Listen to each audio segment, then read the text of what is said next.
ಇದು ಸಂಗೀತ, ನೃತ್ಯ, ಧ್ಯಾನ ಮತ್ತು ಉತ್ಸವಗಳಿಂದ ಕೂಡಿದ ರಾತ್ರಿಯಾಗಲಿದೆ. ಈಗ ರಘು ದೊಡ್ಡೇರಿ ಈಗ ಅಲ್ಲಿ ಈಶ್ವರಪ್ಪನವರು ಮಾತಾಡ್ತಾ ಇದ್ರು, ಬೇರೆ ಬೇರೆ ಬಿ ಜೆ ಪಿ ನಾಯಕರು ಮಾತಾಡ್ತಾ ಇದ್ರು. ವಿಷಯ ಏನು ಅಂದರೆ ಅದು ಹೇಳಿಕೆ ತಪ್ಪೇನೆ, ಆದರೆ ಅವನು ಬಾಯಿ ತಪ್ಪು ಹೇಳಿಬಿಟ್ಟಿದ್ದಾನೆ.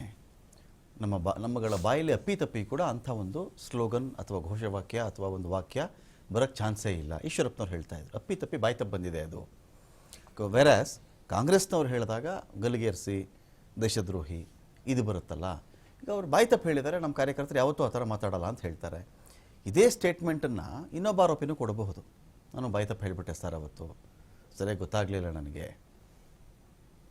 ಬಿಜೆಪಿಯವರ ನಕಲಿ ಮುಖವಾಡ, ಬಿಜೆಪಿಯವರ ನಕಲಿ ದೇಶ ಪ್ರೇಮವನ್ನು ತಾವು ಕೂಡ ನೋಡ್ತಿದ್ದೀರಿ. ಅಂದರೆ ಇದೇ ಒಂದು ಸಣ್ಣ ಎಕ್ಸಾಂಪಲ್ ಕೊಡ್ತೀನಿ ರಮಾಕಾಂತ್ ಅವರೇ. ಏನು 2020ನೇ ಇಸವಿಯಲ್ಲಿ ಒಂದು ಅಮೂಲ್ಯ ಅಂತ ಒಂದು ಕಾಲೇಜಲ್ಲಿ ಓದ್ತಿದ್ದಂಥ ಹುಡುಗಿ, ಆ ಹುಡುಗಿ ಏನೋ ಒಂದು ಸ್ಟೇಟ್ಮೆಂಟನ್ನು ಹೇಳೋ ಮಧ್ಯದಲ್ಲಿ ಕಟ್ ಮಾಡಿ ಅವರನ್ನು ಅರೆಸ್ಟ್ ಮಾಡಿ 110 ದಿನ ಇದೇ ಬಿಜೆಪಿ ಸರ್ಕಾರ ಆ ಹುಡುಗಿಯನ್ನ, ಸೊ ಆ ಹುಡುಗಿ ಏನು ಹೇಳ್ತಿದೆ ಅನ್ನೋ ಒಂದು ಮಾತನ್ನು ಕೂಡ ಕೇಳ್ದಿರಾ ತಕ್ಷಣ ತೆಗೆದುಕೊಂಡು ಹೋಗಿ ಎಲ್ಲ ಕ್ರಿಟಿಸೈಸ್ ಮಾಡಿದ್ರಿ. ಮಾಧ್ಯಮದವರು ಕೂಡ ಕ್ರಿಟಿಸೈಸ್ ಮಾಡಿದ್ವಿ, ನಾವು ಕೂಡ ಏನೋ ಅದನ್ನ ಏನೋ ಆ ಹುಡುಗಿ ಏನು ಹೇಳ್ತಾ ಇದೆ, ಅದು ಇಂಟೆನ್ಷನ್ ಇದೆ ಕೇಳಿ ಅಂತ ಹೇಳಿದ್ವಿ. ಇಲ್ಲ, ನೋ ಹುಡುಗಿ ಪಾಕಿಸ್ತಾನ್ ಜಿಂದಾಬಾದ್ ಅಂತ ಹೇಳಿದೆ, ಇದು ದೇಶದ್ರೋಹಿ ಹೇಳಿಕೆ, ಹಾಗಾಗಿ ಇವ್ರನ್ನ ತೆಗೆದುಕೊಂಡು ಹೋಗ್ತೀವಿ ಅಂತೇಳಿ ಆ ಹುಡುಗಿಯನ್ನ 110 ದಿನ ಪೇರೆಂಟ್ಸ್ ಇಂದ ಭೇಟಿ ಮಾಡೋಕ್ಕೂ ಅವಕಾಶ ಕೊಡದೆ ಆ ಹುಡುಗಿನ ತೆಗೆದುಕೊಂಡು ಬೇರೆ ಜೈಲಲ್ಲಿ ಇಟ್ಟಿದ್ದನ್ನು ತಾವು ಕೂಡ ನೋಡಿದ್ದೀರಿ. ಸೊ ಹಾಗಾದ್ರೆ ಆ ಹೇಳಿಕೆನೂ ಸರಿ ನೀವು ಜಸ್ಟಿಫೈ ಯಾಕೆ ಮಾಡ್ಕೊಡ್ರಿ, ಯಾಕೆ ಅರೆಸ್ಟ್ ಮಾಡಿದ್ರಿ? ಇವತ್ತು ನಿಮ್ಮ ಮಂಡ್ಯದ ನಿಮ್ಮ ಬಿಜೆಪಿ ನಾಯಕರು ಬಂದು ಇವತ್ತು ಈ ಸ್ಟೇಟ್ಮೆಂಟ್ ಹೇಳಿದ್ದಾರೆ, ಬಾಯ್ತಪ್ಪಿಂದ ಆಗಿದೆ ಅನ್ನೋದಾದ್ರೆ ಅವತ್ತು ಅದನ್ನು ಕನ್ಸಿಡರ್ ಮಾಡ್ಬೋದಿತ್ತಲ್ಲ ನೀವು, ಅಥವಾ ಉದ್ದೇಶ ಏನು ಅಂತ ಕೇಳ್ಬೋದಿತ್ತಲ್ಲ. ಯಾವುದನ್ನು ಕೇಳ್ದಿರೋ ಏಕಾಏಕಿ ತೆಗೆದುಕೊಂಡು ಹೋಗಿ 110 ದಿನ ಜೈಲಲ್ಲಿ ಏನೋ ಕೂಡಿಸ್ಬಿಟ್ಟು ನೀವು ಶಿಕ್ಷೆ ಕೊಡೋದಾದ್ರೆ ನಿಮ್ಮ ಕಾರ್ಯಕರ್ತರಿಗೆ ಯಾಕೆ ಕೊಡಬಾರ್ದು? ಸೊ ಇದು ನೀವು ನಕಲಿ ಏನು ಬಿಜೆಪಿಯವರು ಅವರು ಹೇಳುವುದೆಲ್ಲ ಏನು ಕನ್ನಡದಲ್ಲಿ ಒಂದು ಗಾದೆ ಇದೆ, ಸೊ ಅವರು ನಕಲಿ ದೇಶ ಪ್ರೇಮಿಗಳು. ಸೊ ಮಾತಾಡ್ತಿದ್ರೆ ಯಾರಾನ ರಾಜಕೀಯಕ್ಕೆ ಬೇರೆ ಯಾರಾನ ಒಂದು ಹೇಳಿದ್ರೆ ಅದು ತಪ್ಪು. ಈಗ ನನ್ನ ಮೊನ್ನೆ ಯಾರು ಹೇಳಿದ್ದಾರೆ, ಯಾರೇ ಹೇಳಿರ್ಲಿ ಅದು ತಪ್ಪು. ಆದ್ರೆ ಹೇಳ್ತಿದ್ದಂಗೆ ಹೇಳಿಕೆ ಏನು, ಅವ್ರನ್ನ ದೇಶದ್ರೋಹಿ ಹೊರಗಡೆ ಹಾಕಿ ಅವ್ರನ್ನ ಶೂಟ್ಔಟ್ ಮಾಡಿ ಅಂತ. ಹಾಗಾದ್ರೆ ನಿಮ್ಮ ಕಾರ್ಯಕರ್ತರ ಬಗ್ಗೆ ಯಾಕೆ ನೀವು ಸಾಫ್ಟ್ ಕಾರ್ನರ್ ತೋರಿಸ್ತಿದ್ದೀರಿ? ಅಂದ್ರೆ ನಿಮ್ಮ ಮನೆಯಲ್ಲಿ ಆದ್ರೆ ತಪ್ಪು ಒಳ್ಳೇದು ಏನು ಸಾಫ್ಟ್ ತಪ್ಪು, ಬೇರೆಯವ್ರದ್ದಾದ್ರೆ ಉಗ್ರ ತಪ್ಪ. ಸೊ ಈ ಮನಸ್ಥಿತಿಯಿಂದನೇ ಬಿಜೆಪಿಯವರು ಡಬಲ್ ಸ್ಟ್ಯಾಂಡರ್ಡ್ ಅನ್ನೇನು ಹಿಪೋಕ್ರಸಿ ಅಂತ ಏನ್ ಕರಿತೀವಿ ಅದನ್ನ ಫಾಲೋ ಮಾಡ್ತಾ ಇದ್ದಾರೆ. ಆಯ್ತು, ಈಶ್ವರಪ್ಪನವ್ರು ಏನಂತ ಹೇಳಿದ್ರು, ಕೆಂಪು ಕೋಟೆಯ ರಾಷ್ಟ್ರ ಧ್ವಜವನ್ನು ತೆಗೆದು ನಾವು ಭಾಗಧ್ವಜವನ್ನು ಹಾಕ್ತಿವಿ ಅಂತ ಹೇಳಿದ್ರಿ. ಯಾವ ನೈತಿಕತೆ ಸ್ವಾಮಿ ನಿಮ್ಗೆ ಈ ವಿಚಾರ ಮಾತಾಡೋದಕ್ಕೆ? ಅಂದ್ರೆ ರಾಷ್ಟ್ರಧ್ವಜದ ಅಂದ್ರೆ ಇದು ರಾಷ್ಟ್ರಧ್ವಜ ಬಂದಿದ್ದೇನು ಪುಕ್ಕಟ್ಟೆ ಬಂದ್ಬಿಡ್ತಾ?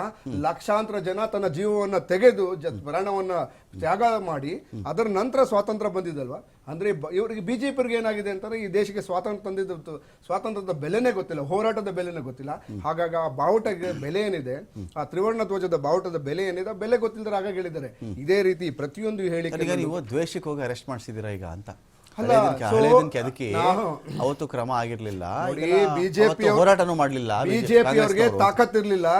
ದೇಶದ್ರೋಹಿ ಹೇಳಿಕೆ ಕೊಡುವವರನ್ನ ಶಿಕ್ಷೆ ಮಾಡುವಂತ ತಾಕತ್ತು ಬಿಜೆಪಿಗೆ ಇರ್ಲಿಲ್ಲ. ಆ ತಾಕತ್ತು ನಮ್ಮ ಕಾಂಗ್ರೆಸ್ ಸರ್ಕಾರಕ್ಕಿದೆ. ಹಾಗಾಗಿ ಯಾರೇ ಹೇಳಿಕೆ ಕೊಟ್ಟಿದ್ರು ಅವರನ್ನ ಬಿಡ್ಲಿಲ್ಲ, ನಾವು ಅರೆಸ್ಟ್ ಮಾಡಿದ್ದೇವೆ. ಅದು ವಿಧಾನಸೌಧದಲ್ಲಿರ್ಲಿ, ಇನ್ನೊಂದು ಜಾಗದಲ್ಲಿ ಇರ್ಲಿ, ಇನ್ನೊಂದು ಮೂಲೆಯಲ್ಲಿ ರಾಜ್ಯದ ಯಾವುದೋ ಒಂದು ಮೂಲೆಯಲ್ಲಿ ಇದ್ರು ಕೂಡ ಮಾಡೇ ಮಾಡ್ತೇವೆ. ಅಂದ್ರೆ ನಾನು ಹೇಳ್ತಾ ಇರ್ತೀವಿ, ಈ ದೇಶದ ಬಾಬಾ ಸಾಹೇಬ್ ಅಂಬೇಡ್ಕರ್ ಕೊಟ್ಟಿರ್ತಕ್ಕಂಥ ಸಂವಿಧಾನದ ಆಶಯದಂತೆ ಕೆಲಸ ಮಾಡ್ತಕ್ಕಂಥ ಸರ್ಕಾರ ಏನಿದ್ರು ಕಾಂಗ್ರೆಸ್ ಸರ್ಕಾರ ಮಾತ್ರ. ರಿಪೋರ್ಟ್ ಅನ್ನ ಮುಚ್ಚಿಡಕ್ಕೆ ಟ್ರೈ ಮಾಡ್ತಾ ಇತ್ತು ಕಾಂಗ್ರೆಸ್ ಅಂತ. ಹೇಗೋ ವಿಷಯನ ಮರೆಸ್ಬಿಡಕ್ ಪ್ರಯತ್ನ ಪಡ್ತಾ ಇತ್ತು. ಖಾಸಗಿ ಲ್ಯಾಬ್ ನ ರಿಪೋರ್ಟ್ ಬಂದ ಮೇಲೆ ಬೇರೆ ಗತ್ಯಂತರವಿಲ್ಲದೆ ಇನ್ನೆಲ್ಲಿ ಇದು ಇದ್ದಿದ್ದು ಒಂದು ಗಾದೆ ಇದೆ, ಕುಣಿಲಾರ್ದೊಳಗೆ ನೆಲಡೊಂಕು ಅಂತ ಹೇಳಿ.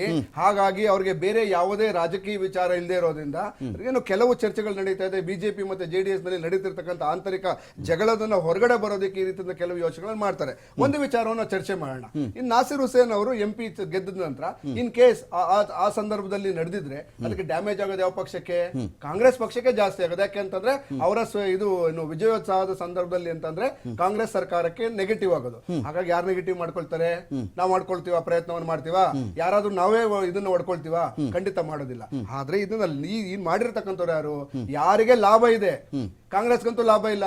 ಯಾಕೆಂದ್ರೆ ಹೇಳಿಕೆಯಿಂದ ಕಾಂಗ್ರೆಸ್ಗಂತೂ ಲಾಭ ಇಲ್ಲ, ನಷ್ಟನೇ ಜಾಸ್ತಿ. ಹಾಗಾಗಿ ಕಾಂಗ್ರೆಸ್ ಹೇಳಕ್ ಚಾನ್ಸೇ ಇಲ್ಲ. ರಿಪೋರ್ಟ್ಗೆ ನೀವು ರಿಪೋರ್ಟ್ ನೀವು ಯಾವ ಗ್ಯಾರಂಟಿ ಹೇಳ್ತೀರಾ? ಹಂಗಾರೆ ಪೊಲೀಸ್ ಡಿಪಾರ್ಟ್ಮೆಂಟ್ ಕ್ಲೋಸ್ ಮಾಡ್ಬಿಡಿ, ಎಲ್ಲ ಪ್ರೈವೇಟ್ ಅವ್ರನ್ನ ಇಟ್ಕೊಳ್ಳಿ ನೀವು. ಇಟ್ಕೊಂಡ್ಬಿಡಿ. ಹಾಗಾದ್ರೆ ಮನೆ ನಿಮ್ಮ CI NIA ಇದೆಯಲ್ಲ, NIA ಕ್ಲೋಸ್ ಮಾಡ್ಬಿಡಿ. ನೀವು ಹೇಳಿಲ್ಲ ಅಂತ ಹೇಳ್ತಿರೋದು ಈಗಲೂ. ಪಾಕಿಸ್ತಾನ ಜಿಂದಾಬಾದ್ ಹೇಳಿಲ್ಲ. ಪಾಕಿಸ್ತಾನ ಜಿಂದಾಬಾದ್ ಹೇಳಿಲ್ಲ. ನಾನು ಅದ್ರ ಬಗ್ಗೆ ಮಾತಾಡ್ತಿಲ್ಲ. ನಾನು ಈ ಪ್ರೈವೇಟ್ ಲ್ಯಾಬ್ ಅನ್ನ ನಾವು ಯಾವ ಆಧಾರದಲ್ಲಿ ನಾವು ನಂಬಬೇಕು? ಪ್ರೈವೇಟ್ ಲ್ಯಾಬ್ ನಿಮಿಷ ರಘು, ಈಗ ಪ್ರೈವೇಟ್ ಲ್ಯಾಬ್ ರಿಪೋರ್ಟ್ ನಂಬಿಕೊಂಡು ನೀವು ಮಾಡಿದಿರಿ ಅಂತ ನಾವು ಹೇಳ್ತಾ ಇಲ್ಲ. ನೀವು ವಿಳಂಬ ಮಾಡ್ತಾ ಇದ್ರಿ, ಎಲ್ಲೋ ಒಂದು ಕಡೆಯಿಂದ ಪ್ರೈವೇಟ್ ಲ್ಯಾಬಿಂದ ಒಂದು ಆನ್ಸರ್ ಬಂತು. ಆನ್ಸರ್ ಬಂದ ತಕ್ಷಣ ನಿಮಗೆ ಬೇರೆ ದಾರಿ ಉಳ್ಕೊಳ್ಳಿಲ್ಲ. ಇದೇ ತರ ವಿಳಂಬ ಮಾಡ್ಕೊಂಡು ಹೋದ್ರೆ ಇರೋ ಮರ್ಯಾದೆನೂ ಹೋಗುತ್ತೆ. ಪರೇಶ್ ಮಸ್ತಾ ಅಂತ ಹೇಳಿ ಸರಿ ಸುಮಾರು 38 ಸಿಬಿಐ ಹೋಗಿ ವಾಪಸ್ ಬಂತು, ಕ್ಲೋಸ್ ಆಗೋಯ್ತು, ಏನೂ ರಿಪೋರ್ಟೇ ಬರ್ಲಿಲ್ಲ. ಯಾಕೆ ವಿಳಂಬ ಆಗ್ಲಿಲ್ಲ? 4-5 ವರ್ಷ ಅಂದ್ರೆ ನಿಮ್ಮ ಆಲ್ಮೋಸ್ಟ್ 38 ಸಾವುಗಳಾದವು. ಎಷ್ಟೊಂದು NIA ಕೊಟ್ಟಿದೀವಿ, ಇಲ್ಲಿವರೆಗೂ ರಿಪೋರ್ಟ್ ಬಂದಿಲ್ಲ. ಏನಾಯ್ತು? ಇದೇ ಬೆಂಗಳೂರು ನಿಮ್ಮ ಸಂದರ್ಭದಲ್ಲಿ 4 ಬ್ಲಾಸ್ಟ್ ಗಳಾದವು. ಏನು IAS ಸರಿ ಬಿಜೆಪಿ ಕಚೇರಿ ಮುಂದೆನೆ ಬ್ಲಾಸ್ಟ್ ಆಯ್ತು. ನಮ್ಮ ಚೌಸ್ಟ್ರಿ ಇದ್ರಲ್ಲಿ ಒಂದಾಯ್ತು. ಸೊ ಸರಿ ಕ್ರಿಕೆಟ್ ಸ್ಟೇಡಿಯಂ ಹತ್ರ ಹಲವಾರು 4 ಬಾರಿ ಮನೆ ಯಡಿಯೂರಪ್ಪನವ್ರು ಇದ್ದಾಗ ಒಂದ್ ಬ್ಲಾಸ್ಟ್ ಆಯ್ತು, ಬೊಮ್ಮಾಯಿ ಅವರು ಇದ್ದಾಗ ಒಂದಾಯ್ತು. ಇಲ್ಲಿವರೆಗೂ ಏನಾಯ್ತು?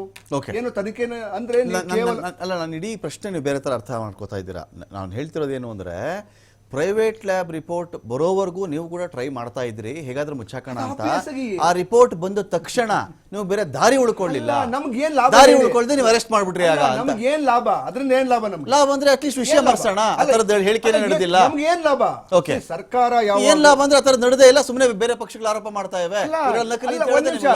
ಅಂದ್ರೆ ನಾವು ಕಾನೂನಿಗೆ ಎದುರ್ಕೊಂಡು ಹೋಗ್ತೀವ? ನಾವು ಕಾನೂನು ಸುವ್ಯವಸ್ಥೆನ ಕಾಪಾಡ್ತಿಲ್ವ ನಾವು? ಅಥವಾ ಯಾರನ್ನ ಒಬ್ರು ತಪ್ಪು ಮಾಡಿದಾರೆ ಅಂದ್ರೆ ನಿರ್ದಾಕ್ಷಿಣ್ಯವಾಗಿ ಆಕ್ಷನ್ ತೆಗೆದುಕೊಂಡಿದೀವಿ ಅಂತಂದ್ರೆ ಭ್ರಷ್ಟಾಚಾರ ಇರ್ಬೋದು ಅಥವಾ ಯಾವುದೇ ಒಂದು ಹೇಳಿಕೆ ಇರ್ಬೋದು, ಯಾವುದೇ ಆದ್ರೂ ಅಂಬೇಡ್ಕರ್ ಅವರು ಕೊಟ್ಟಿರ್ತಕ್ಕಂಥ ಏನು ಸಂವಿಧಾನದಡಿ ನಾವು ಆಕ್ಷನ್ ತೆಗೆದುಕೊಳ್ತೇವೆ ಅಂತ ನಾವು ಆಲ್ರೆಡಿ ಪ್ರೂವ್ ಮಾಡಿದ್ದೇವೆ. ಇದನ್ನ ಎದುರುಕೊಳ್ಳುವಂತ ಸನ್ನಿವೇಶನೇ ಇಲ್ಲ. ನನ್ನ ಇಡೀ ವಿಷಯನೇ ಅವರು ರಘು ಬೇರೆ ತರ ಅರ್ಥ ಮಾಡ್ಕೊಳ್ತಾ ಇದ್ದಾರೆ. ಬಹಳ ಸಿಂಪಲ್ ಆಗಿತ್ತು. FSL ಬರಲಿ. FSL ರಿಪೋರ್ಟ್ ಬಂದ ಮೇಲೂ ಕೂಡ ಒಂದು ಹಂತಕ್ಕೆ ಇವರು ಕ್ಷಿಪ್ರವಾಗಿ ಅದಕ್ಕೆ ಕಾರ್ಯಾಚರಣೆಗೆ ಧುಮುಕ್ಲಿಲ್ಲ. ಪ್ರೈವೇಟ್ ಲ್ಯಾಬ್ ರಿಪೋರ್ಟ್ ಶುರುವಾಯ್ತಲ್ವಾ, ಪ್ರೈವೇಟ್ ಲ್ಯಾಬ್ ರಿಪೋರ್ಟ್ ನೋಡ್ಕೊಂಡು ಶಿಕ್ಷೆ ಕೊಡಿತಿಲ್ಲ, ಯಾರು ಕೇಳ್ತಾ ಇಲ್ಲ. ಆ ರಿಪೋರ್ಟ್ ಬಂದಮೇಲೆ ಹೌದಂತೆ ಅಂತ ವಿಷಯ ಬಂತಲ್ಲ, ಇನ್ನು ಅರೆಸ್ಟ್ ಮಾಡದೆ ಬೇರೆ ದಾರಿ ಇರಲಿಲ್ಲ ಅಲ್ವಾ? ಒಂದು ಭಾಗ. ಅಕಸ್ಮಾತ್ ಪ್ರೈವೇಟ್ ಲ್ಯಾಬ್ ಏನಾದರೂ ಆ ರಿಪೋರ್ಟ್ರೋ ಆ ತಜ್ಞನೋ ತಪ್ಪು ವರದಿ ಕೊಟ್ಟಿದ್ರೆ, ಸುಳ್ಳು ವರದಿ ಕೊಟ್ಟಿದ್ರೆ, ಇವ್ರಿಗೆ ಬಂದ FSL ರಿಪೋರ್ಟಲ್ಲಿ ಬೇರೆ ಥರ ವರದಿ ಇದ್ದು ಅವ್ರಿಗೆ ಹೋದಂಥ ರಿಪೋರ್ಟಲ್ಲಿ ಬೇರೆ ಥರ ಬಂದಿದ್ರೆ ಕ್ರಮ ತಗೊಳ್ಳಿ. ಸರ್ಕಾರ ನಿಮ್ಮದೇ. ಪ್ರೈವೇಟ್ ಲ್ಯಾಬಲ್ಲಿ ಕ್ರಮ ತಗೊಳ್ಳಿ ನೀವು. ಅಥವಾ ಯಾರು ಸಂಶೋಧನೆ ಮಾಡಿದ್ರೋ ರಿಪೋರ್ಟ್ ಕೊಟ್ಟಿದ್ರೋ ಅವ್ರ ಮೇಲೆ ಕ್ರಮ ಜರುಗಿಸಿ. ಯಾವಾಗ ಅದು ಕನ್ಫರ್ಮ್ ಆಗೋಯ್ತೋ ಬೇರೆ ದಾರಿ ಇಲ್ಲದೆ ಆಗ ಅರೆಸ್ಟು ಅದು ಇದು ಮಾಡಿದ್ರ ಅಂತ ನನ್ನ ಪ್ರಶ್ನೆ. ದಿನೇಶ್, ಇದು 100%. ಯಾಕಂದ್ರೆ ಇಲ್ಲಿ ನಾವು ಅಂಶಗಳನ್ನ ತಗೊಂಡಾಗ ಈಗ ಹಿಂದೆ ಈ ತರ ಸುಮಾರು ಕೇಸ್ ಆಗಿದೆ, ಒಂದು 22-23 ಕೇಸ್ ಆಗಿದೆ. ಅಲ್ಲೆಲ್ಲ ತಿರ್ಚಿರೋ ಪ್ರಕರಣಗಳು ಇದೆ. ಅದನ್ನ ಅನಲೈಸ್ ಮಾಡಿ ಇದು ತಿರ್ಚಿರೋದು ಅಂತ. ಬಟ್ ನಮ್ಮ ದೇಶದಲ್ಲಿ ಒಂದು ದುರದೃಷ್ಟಕರ ಸಂಗತಿ ಅಂದ್ರೆ ಈ ತಿರ್ಚಿರೋರ್ಗೂ ಶಿಕ್ಷೆ ಆಗಿಲ್ಲ. ಅದು ಕೂಡ ಅದು ಕೂಡ ಅಪರಾಧನೇ. ಅವ್ರಗಳಿಗೂ ಶಿಕ್ಷೆ ಮಾಡಬೇಕು. ಆ ಶಿಕ್ಷೆ ಮಾಡಿದಾಗ ಈ ತರ ಸಮಸ್ಯೆಗಳು ಉದ್ಭವ ಆಗಲ್ಲ. ಮತ್ತೆ ಇಲ್ಲಿ ಕಾಂಗ್ರೆಸ್ದು ಏನು ಸಮಸ್ಯೆ ಇದೆ ಅಂದ್ರೆ, ನೀವು ಅವತ್ತು ವಿಡಿಯೋಗಳು ನೋಡಿದಾಗ ಈ ತರ ಅವರು ನಾಸೀರ್ ಹುಸೇನ್ ಅವರು ಕೊಟ್ಟ ಸ್ಟೇಟ್ಮೆಂಟ್ ನೀವು ನೋಡಿರ್ಬೇಕು. ಮೀಡಿಯಾ ಮಾಧ್ಯಮದವ್ರ ಮೇಲೆ ಒಂದು ದೌರ್ಜನ್ಯನ ತೋರಿಸೋದು. ಮತ್ತೆ ಅವ್ರ ಜೊತೆ ಅವ್ರ ಬೆಂಬಲಿಗರು ಏನ್ ಬಂದಿದ್ರು, ಅವ್ರು ಕೂಗಿದಾರಲ್ಲ ಈ ಪಾಕಿಸ್ತಾನ ಪರ ಘೋಷಣೆಗಳನ್ನ, ಅವರು ಫಸ್ಟ್ ತಿಳ್ಕೊಬೇಕಾಗಿರೋದೇನಂದ್ರೆ, ಒಂದು ನಿಮಿಷ ಸ್ವಾಮಿ, ಒಂದ್ ನಿಮಿಷ. ಅವರು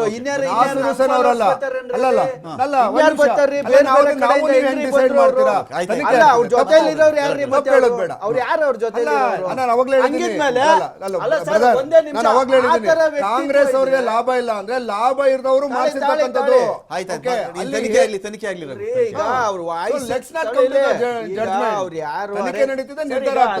ಅವರು ಫಾಲೋವರ್ಸ್ ಅಲ್ಲ, ಯಾರು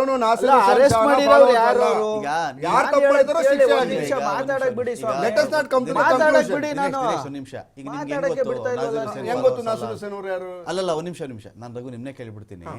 ನಾಜೀರ್ ಹುಸೇನ್ ಜೊತೆಯಲ್ಲಿ ಆ ತರ ಘೋಷಣೆ ಕೂಗ್ಬೇಕಾದ್ರೆ, ನಾಜೀರ್ ಹುಸೇನ್ ಬಂದು ಹಾರ ಹಾಕಬೇಕಾದ್ರೆ, ಕಂಗ್ರಾಚುಲೇಟ್ ಮಾಡಬೇಕಾದ್ರೆ ಯಾರು ಉತ್ತರ ಭಾರತದವ್ರು ಬರ್ತಾರ, ಬೇರೆ ರಾಜ್ಯದವ್ರು ಬರ್ತಾರ? ಬಿಜೆಪಿ ನಾಸೀರ್ ಹುಸೇನ್ ಅವರು ಇನ್ನು ಎಂಟ್ರಿ ಪಾಸ್ ಕೊಟ್ಟಿದ್ದು 25 ಜನಕ್ಕೆ, ಅಲ್ಲಿದ್ದು 200 ಜನ ಇದ್ರು. ಸೊ ಅಂದ್ರೆ 200 ಜನ ಯಾರವರು? ಎಲ್ಲಾ ನಾಸೀರ್ ಹುಸೇನ್ ಬೆಂಬಲಿಗರೇನಾ? ಸೊ ಹಾಗಾಗಿ ಸೊ ಈ ಸ್ಟೇಟ್ಮೆಂಟ್ ಇಂದ ದಯವಿಟ್ಟು ನಾವು ಒಂದು ಕನ್ಕ್ಲೂಷನ್ ಬರೋದು ಬೇಡ. ಯಾರು ತಪ್ಪು ಮಾಡಿದ್ರೆ ಶಿಕ್ಷೆ ಆಗ್ಲಿ. ನಾವು ಇದು ನಾಸೀರ್ ಹುಸೇನ್ ಅವರ ಫಾಲೋವರ್ಸ್ ತಪ್ಪು ಹೇಳಿದ್ದಾರೆ ಅಥವಾ ಸ್ಟೇಟ್ಮೆಂಟ್ ಕೊಟ್ಟಿದ್ದಾರೆ ಅನ್ನೋ ಕನ್ಕ್ಲೂಷನ್. ಈಗ ಈ 3 ಜನ ಅರೆಸ್ಟ್ ಮಾಡಿದಾರಲ್ಲ, ಆರೋಪಿಗಳ ಹೆಸರು ನಿಮ್ಗೆ ಗೊತ್ತು. ಇವ್ರು ಯಾರು ಈಗ ಫಾಲೋವರ್ಸ್ ಅಲ್ಲ. ನೋಡಿ, ಅವ್ರು ಯಾರು ಅವ್ರ ಫಾಲೋವರ್ಸ್ ಅಲ್ಲ.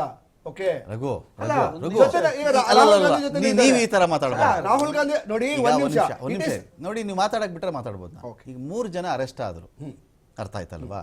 ಈ 3 ಜನ ಹಾಗಾದ್ರೆ ಹೊರ ದೇಶದವರ, ಸ್ವಿಟ್ಜರ್ಲೆಂಡ್ ಅವರ, ಇವರು ಇಲ್ಲ BJP ಅವರ, ಇಲ್ಲ ಆಮ್ ಆದ್ಮಿ ಅವರ, ಅವರು JDS ಕರ್ನಾಟಕದವರೇನೆ, ಕರ್ನಾಟಕದವರೇನೆ ಬೇರೆ ಬೇರೆ ಪ್ರದೇಶದಿಂದ ಬಂದಿರತಕ್ಕಂಥವ್ರು ಆ ಕಾರ್ಯಕ್ರಮಕ್ಕೆ ಅಟೆಂಡ್ ಆಗಿದ್ರು. ಅದು ಇಲ್ಲಿವರೆಗೂ ಅದು ಕನ್ಫರ್ಮ್ ಆಗಿಲ್ಲ, ಅವರೇ ಅದನ್ನ ಹೇಳಿದ್ದಾರೆ ಅಂತ ಹೇಳಿ. ಸೊ ಹಾಗಾಗಿ ಅವರೇ ಆರೋಪಿಗಳು ಅಂತೇಳಿ ನಾವು ಬರೋದಕ್ಕಾಗದ, ತನಿಖೆ ನಡೀತಾ ಇದೆ. ನಾನು ನಿಮ್ಮನ್ನು ಒಂದು ಜೆನ್ಯೂನ್ ಆಗಿ ಒಂದು ಕ್ವಶನ್ ಕೇಳ್ತೀನಿ. ಹನುಮೇಶ್ ಸರ್, ನಿಮಗೆ ಕೇಳಿಬಿಡ್ತೀನಿ. ಹನುಮೇಶ್ ಸರ್, ನೀವು ಇದನ್ನ ಈ ಎಲ್ಲ ಆಯಾಮಗಳಲ್ಲೂ ನೀವು ನೋಡ್ತಾ ಇದ್ದೀರಿ. ನನ್ನ ಇಡೀ ಪ್ರಶ್ನೆ ಇರೋದು, ಒಂದು ವೇಳೆ FSL ಅಲ್ಲಿ ಈ ಥರದ ಹೇಳಿಕೆನೇ ಬಂದಿಲ್ಲ, ಇದು ಶುದ್ಧಾನುಶುದ್ಧ ಸುಳ್ಳು ಅಂತ ರಿಪೋರ್ಟ್ ಬಂದಿತ್ತು ಅಂತ ಅಂದ್ಕೊಳ್ಳೋಣ, ಜಸ್ಟ್ ಫಾರ್ ಅ ಸೇಕ್, ಯಾರಾದರೂ ಅರೆಸ್ಟ್ ಆಗ್ತಾ ಇದ್ದಾರೆ ಸರ್? ಅಥವಾ ಸರ್ಕಾರ ಇಷ್ಟು ದಿನಗಳ ಕಾಲ ಈ ಮುಜುಗರದಲ್ಲೇ ಇರ್ತಾ ಇತ್ತಾ? FSL ಬಂದಿಲ್ಲ, ಆ ಥರದ ಹೇಳಿಕೆನೇ ಬಂದಿಲ್ಲ ಅಂದರೆ ಅರೆಸ್ಟ್ ಮಾಡೋ ಪ್ರಮೇಯನೇ ಬರಲ್ಲ. FSL ಅಲ್ಲಿ ಇಲ್ಲವೇ ಇಲ್ಲ, ಘೋಷಣೆನೇ ಬಂದಿಲ್ಲ ಅಂದಮೇಲೆ ಆರೋಪಿನ ಯಾರ್ರಿ ಅಂತ ಹುಡುಕೋಣ ನಾವಿಲ್ಲಿ? FSL ಬಂದಿದೆ ಅಂದಮೇಲೆ ತಾನೇ 3 ಜನ, ಅದರಲ್ಲೂ ಆ 3 ಜನನೇ ಯಾಕೆ ವೈ? ಪ್ರಶ್ನೆ ಬರೋದು ಆ 3 ಜನನೇ ಅನ್ನೋದು ಯಾಕೆ? ಸಾಕಷ್ಟು ವಿಡಿಯೋ ಫುಟೇಜ್ ಇರುತ್ತೆ ಅವ್ರ ಬಡಿಯಲ್ಲಿ. ಒಂದು ಚಾನಲ್ ಅಲ್ಲ ಅಂತ ಅನೇಕ ಚಾನಲ್ ಫುಟೇಜು ಸಿಕ್ಕಿರುತ್ತೆ, ಒರಿಜಿನಲ್ಲೂ ಸಿಕ್ಕಿರುತ್ತೆ. ಯಾವುದೋ ಡಾಕ್ಟ್ರೈನ್ ಮಾಡಿದ್ದು ಇಟ್ಕೊಂಡು FSL ಬಂದರೆ ಡಾಕ್ಟ್ರೈನ್ ಅಂತ ರಿಪೋರ್ಟ್ ಬಂದ್ಬಿಡುತ್ತೆ, ಅಲ್ಲಿ ನಕಲಿ ಇದು ಯಾರ್ದೋ, ಇದು ಒರಿಜಿನಲ್ ಆಡಿಯೋ ಅಲ್ವೇ ಅಲ್ಲ ಇದು. ಆಮೇಲೆ ತೊಗೊಂಡು ಬಂದು ಯಾರೋ ಸೇರಿಸಿ, ಅದು ಗೊತ್ತಾಗಬೇಕಾಗಿತ್ತು ನಿಮಗೆ. ಅದೇನು ಗೊತ್ತಾಗದೆ ನೀವು ಅಲ್ಲಿ ಸಿಕ್ಕಿದ್ದಕ್ಕೆ ತಾನೇ ಈಗ ಇಷ್ಟು ಬರ್ತಿರೋದು. ಈಗ ಅವ್ನ ಕಾರ್ಯಕರ್ತ ಅಲ್ಲ, ಈಗ ನಾವು 25 ಪಾಸ್ ಕೊಟ್ಟಿದ್ವಿ. ಪ್ರತಾಪ್ ಸಿಂಹನ್ಗೂ ಅದು ಆಪ್ಷನ್ ಇತ್ತು, ನಾನು ಪಾಸ್ ಕೊಟ್ಟಿರಲಿಲ್ಲ ರೀ, ಯಾರು ನಕಲಿ ಪಾಸು, ಆಮೇಲೆ ನೋಡ್ಕೊಳ್ಳೋಣ. ಟೈಮ್ ಬೈಯಿಂಗ್ ಆಯಿತು. ಪ್ರತಾಪ್ ಸಿಂಹ ರಾಜೀನಾಮೆ ಕೇಳಿದವ್ರು ಇವರು ಕೇಳಿದ್ರಲ್ವ? ಆಮೇಲೆ ನಾವು ಕೇಳಿದ್ವಿ ಅಂತ ಕೇಳಿದ್ರಿ ಇವರು.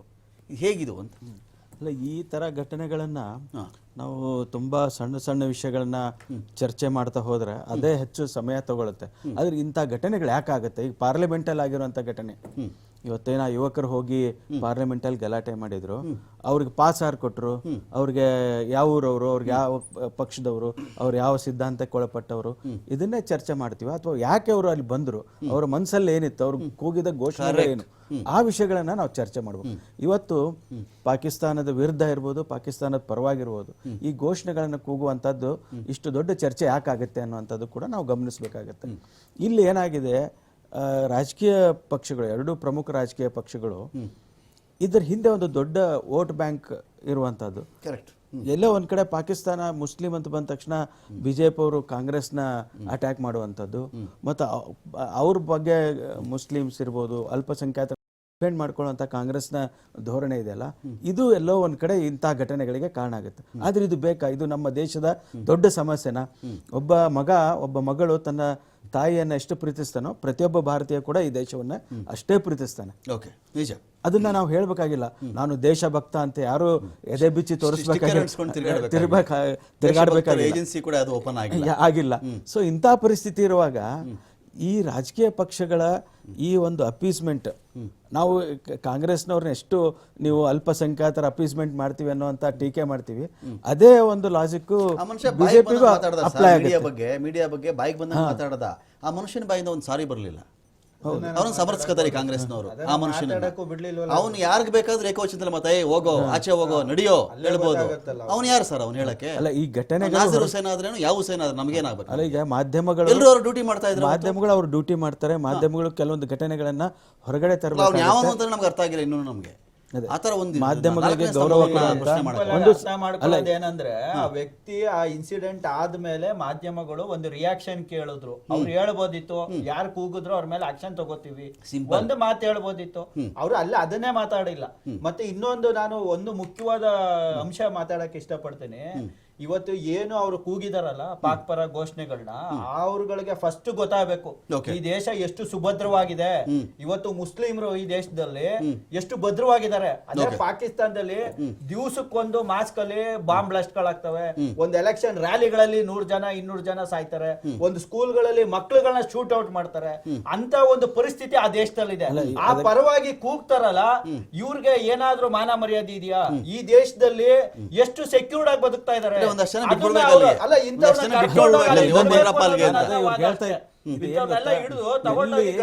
ಬಡತನ ಇರುತ್ತೆ, ಎಲ್ಲಿ ಅಜ್ಞಾನ ಇರುತ್ತೆ, ಎಲ್ಲಿ ಸಮಸ್ಯೆಗಳಿರುತ್ತೆ, ಅಲ್ಲಿ ಇಂಥ ಘಟನೆ. ಈಗ ನೋಡಿ, ಅರಬ್ ದೇಶಗಳಿದೆ, ಅದು ಮುಸ್ಲಿಂ ದೇಶಗಳು, ಅಲ್ಲಿ ಯಾವುದೇ ಭಯೋತ್ಪಾದಕ ಚಟುವಟಿಕೆಗಳಿಲ್ಲ. ಇತ್ತೀಚೆಗೆ ಅಲ್ಲಿ ದೊಡ್ಡ ಒಂದು ಹಿಂದೂ ದೇವಾಲಯ ಕಟ್ತಾರೆ, ಅದ್ರ ಉದ್ಘಾಟನೆಗೆ ಮೋದಿ ಅವರೇ ಹೋಗ್ತಾರೆ. ಎಲ್ಲಿ ಈ ಸಮಸ್ಯೆ ಇದೆ? ಇಂಥ ಪಾಕಿಸ್ತಾನ, ಅಫ್ಘಾನಿಸ್ತಾನದಂತ ಬಡ ದೇಶಗಳಿದೆಯಲ್ಲ, ಅಲ್ಲಿ ಸಮಸ್ಯೆ. ಈಗ ನಮ್ಮ ದೇಶದಲ್ಲಿ ಆಗ್ತಾ ಇರೋದು ಇದೆ.